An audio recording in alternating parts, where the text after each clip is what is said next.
Chers élèves, bonjour. Dans cette vidéo, je vais essayer de vous expliquer la différence entre la fin d'un verbe en E accent aigu du participe passé ou ER de l'infinitif.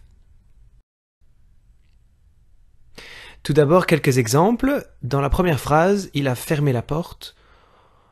La fin du verbe fermer s'écrit E accent aigu. Tandis que dans il faut fermer la porte, la fin du verbe s'écrit ER. Dans la phrase il aura terminé son travail à temps, on écrit terminé avec E accent aigu. Et il va terminer son travail avec ER. Tu dois le laisser faire, on écrit laisser avec ER. Et je l'ai laissé faire, on écrit laisser avec E accent aigu.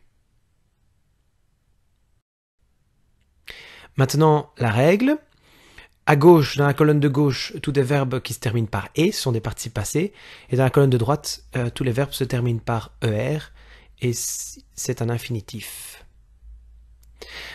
Maintenant, comment savoir s'il faut écrire avec « et » accent ou comment savoir s'il faut écrire « er » Eh bien, il faut remplacer le verbe par un autre verbe, un verbe qui se termine par « ir » ou par « re », comme le verbe prendre.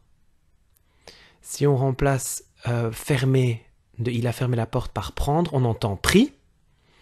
Si on remplace fermer de il faut fermer la porte par prendre, on entend prendre. Il faut prendre et pas il faut pris. Si on remplace terminer par prendre, on entend pris, il aura pris. Et si on remplace il va terminer par prendre, on entend prendre et pas pris.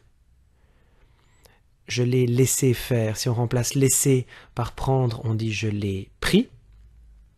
Et si on remplace le laisser de tu dois la laisser faire par prendre, on ne dit pas tu dois la pris, mais tu dois la prendre.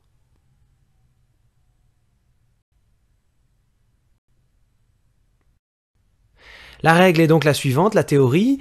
Quand on peut remplacer le verbe par pris, on écrit E accent aigu. Et quand on peut remplacer le verbe par prendre, il ne s'agit pas d'un participe passé mais d'un infinitif, et on écrit donc ER. Voilà.